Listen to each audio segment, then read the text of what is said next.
When you mention the motivational speaking part now, do you pull from that passion and that love to the motivational speaker? And I'll tell you why I asked that. Artists, musical artists, because you're musically inclined as well. Ultimately, you want to perform, you want your craft to reach as many people as possible, right? So it starts off usually small, and then it gets larger and larger. You may be from one or two people to maybe a dozen, 2 dozen, then hundreds and thousands. Motivational speaker, you can start off really big, right? So how do you connect the two, and how do you pull from one passion into the other? It's amazing that you asked that question. I recently started lecturing at the University of Virginia, my alma mater, by the way, but that has nothing to do with well, I guess it sort of has something to do with the fact that I'm lecturing there, but nonetheless, all roads kind of lead back to the University of Virginia. I'm lecturing at the University of Virginia, and as I'm giving this lecture, what I did was I actually incorporated music into my lecture.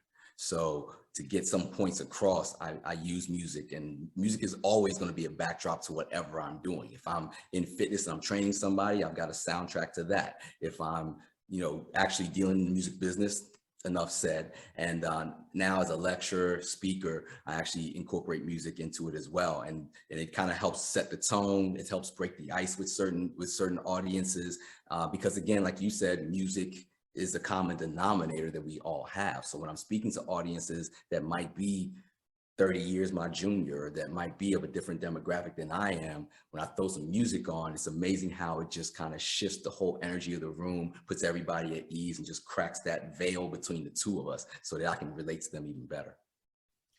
How does that make you feel, seeing that transition that you just described? I love it, but I expect it. Like I said earlier in this conversation, I really don't underestimate the power of music. I've seen music alone start fights. I've seen music alone help people mourn. You know what I mean? So I know what it is. So it's something, even if you check me out on social media, like on Instagram, people are starting to kind of catch, oh man, like the songs that I play in the background, there's a reason for them. It's not just some random selection that I think is a hot record. There's a connection, and it's always beautiful to me when one or two people kind of catch it and they go, wait a minute, that song is boom, or that song is saying, and then because those vibrations get into you, man, and those vibrations help move things along. So yeah, music is amazing, it's powerful, and I definitely utilize it in everything I do. Especially when you connect the two, because as you mentioned, you can be doing something and you add music to it and it makes it that much powerful, which is probably why a lot of times if you watch like motivational videos, it's not like there isn't background music. There's usually something that drives it, which is why, and I really dislike war analogies, but when you have like when you see like a scene of war, there's always someone like beating a drum. There's always some rhythm. Like when they're marching, there's a rhythm to that, because you can find rhythm in your heartbeat.